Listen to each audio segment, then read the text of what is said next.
কিশোরগঞ্জের মিঠামইনে হাওড়াঞ্চলে নির্মাণ হচ্ছে 11.5 কিলোমিটার সাবমার্সিবল সড়ক। কাজ শেষ হলে হাওরের সঙ্গে জেলা শহরের সরাসরি নিরবচ্ছিন্ন চলাচল সম্ভব হবে। হাওরবাসীর আশা, সড়কটি নির্মাণ কাজ শেষ হলে বদলে যাবে জীবনমান, বিকশিত হবে পর্যটন শিল্প।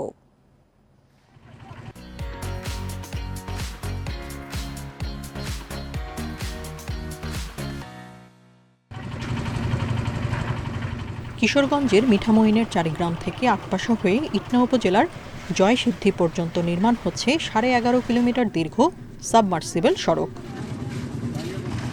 হাওর এলাকায় নিরবিচ্ছিন্ন সড়ক যোগাযোগ নিশ্চিত করার লক্ষ্যে 2023 সালের জুনে শুরু হয় সড়কের নির্মাণ কাজ। হাওরের অলওয়েদার সড়ক হয়ে জেলা শহরের সঙ্গে যুক্ত হবে সড়কটি, যা চালু হলে বদলে যাবে মিঠামইন ও ইটনা উপজেলার প্রত্যন্ত এলাকার মানুষের জীবনযাত্রা। সচল হবে অর্থনীতির চাকাও। নৌকা দিয়া লগিলিয়া হাসপাতালে অনেক সময় দিয়ে এসে কল্পনা করছে না পাকা রাস্তা হবে। পাকা রাস্তা হচ্ছে আমরা অনেক উপকার হইতেছে। সবজির দাম, অনেক কিছু কৃষি ফসল আমাদের শহরে নিয়ে বেচতে পারি দ্রুত। ইতিমধ্যে সড়কের অর্ধেক কাজ শেষ হয়েছে, বাকি কাজও চলছে দ্রুত গতিতে। নির্ধারিত মেয়াদের আগেই কাজ শেষ করার আশ্বাস এলজিইডির। কাজের গুণগত মানের ব্যাপারে কোনো আপোষ নেই। আমরা সর্বোচ্চ গুরুত্ব দিয়ে কাজটা শেষ করব এবং নির্দিষ্ট সময়ের পূর্বেই কাজটা শেষ করতে পারবো। কাজটা সমাপ্ত হলে হাওরবাসী তার দীর্ঘদিনের স্বপ্ন পূরণ হবে।